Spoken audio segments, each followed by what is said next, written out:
Le moment est propice pour une petite parenthèse dans notre réflexion sur la crise. Je ne suis pas le premier à dénoncer notre fascination pour la technique, la science, la technologie comme un mythe moderne extrêmement puissant. Est-ce que notre éclairage sacrificiel permet d'ajouter quelque chose à ces critiques?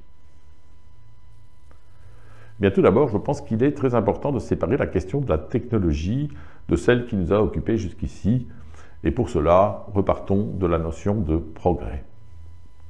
Lorsque nous parlons de progrès, nous pensons tout de suite au progrès technologique. Or, celui-ci n'a pas grand-chose à voir avec le phénomène que nous étudions.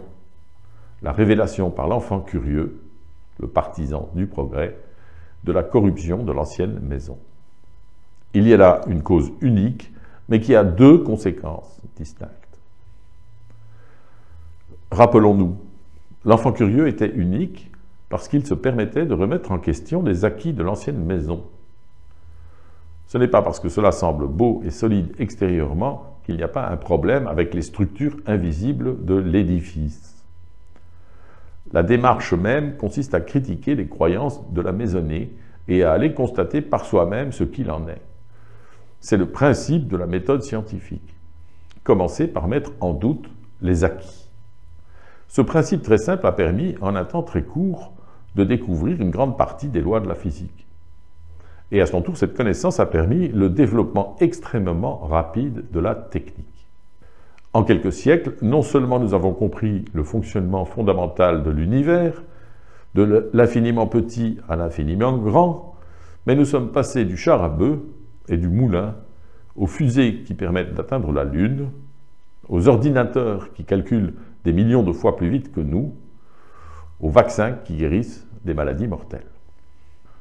Je suis ingénieur de formation et honnêtement, je suis fasciné par ces prouesses technologiques, merveilleuses inventions dont beaucoup ont rendu notre vie bien plus facile et agréable. Mais cette légitime fascination ne doit pas cacher que cet aspect du progrès, le seul dont on parle tout le temps, n'a rien à voir avec la révélation des structures violentes de l'ancien monde. Ce sont deux phénomènes indépendants, même s'ils ont une cause unique, l'audace et la persévérance de l'enfant curieux. Le drame, c'est que nous confondons ces deux phénomènes. Nous pensons que le progrès technologique est la solution pour construire une nouvelle maison parfaite. En fait, c'est plutôt le contraire. Le progrès technologique est tellement fascinant qu'il est rapidement devenu un nouveau mythe. Un mythe, autrement dit une illusion.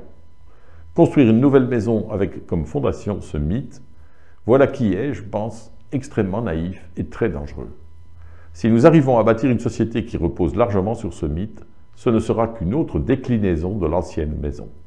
Extérieurement, elle ne ressemblera pas du tout à l'ancienne, mais elle aura ceci en commun que ces structures seront tout aussi fragiles, nous donnant seulement l'illusion de la stabilité. C'est une question importante parce qu'aujourd'hui, ce mythe est en train d'émerger à nouveau avec une force décuplée. Il existait déjà, notamment au XIXe siècle, on appelle ça le scientisme. Et pour comprendre de quoi il s'agit, il suffit de lire les romans de Jules Verne. La science va résoudre tous nos problèmes. La science, c'est le progrès. Aujourd'hui, on constate la résurgence de cette croyance, en particulier chez les gourous du numérique dans la Silicon Valley, entre autres. Les entrepreneurs du numérique ont réalisé de tels prodiges en quelques décennies, les microprocesseurs, Internet et dernièrement l'intelligence artificielle, qu'ils ont attrapé la grosse tête. Ce sont leurs fascinants gadgets qui vont résoudre tous les problèmes. Parfois, cette croyance confine au délire, notamment lorsqu'ils concluent que la solution à tous nos problèmes aura la forme d'un robot gouverné par un cerveau artificiel qui sera tellement intelligent qu'il finira par nous remplacer. Cherchez l'erreur. Le tragique de cette situation, c'est que le succès de ces gens-là leur a permis d'accumuler une fortune considérable qui leur donne un pouvoir disproportionné sur le monde. Ce sont des enfants fascinés par leurs jouets, mais de plus en plus ils se prennent pour Dieu. C'est malheureusement souvent un effet secondaire du scientisme.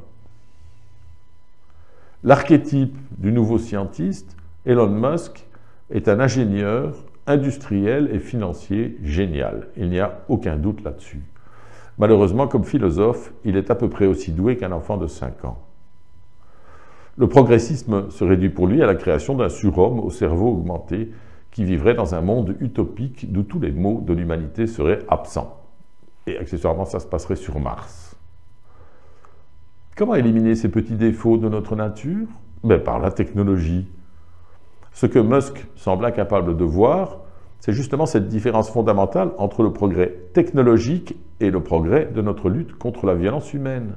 Pour lui, il n'y a aucune distinction, ce qui fait qu'il continue à croire qu'en rendant l'humain plus intelligent, plus rapide, plus puissant, plus connecté, il le rendra aussi meilleur. Alors Elon, écoute ceci, aucun gadget, aucun algorithme, aucune machine, aucune invention géniale ne rendra l'humain meilleur. Jamais. Tout ce que tu réalises revient à décupler les pouvoirs de l'humain, à faire le bien comme à faire le mal. Mais jamais tu ne nous aideras à choisir entre les deux. Malgré ton quotient intellectuel et ton argent, tu n'as pas ce pouvoir.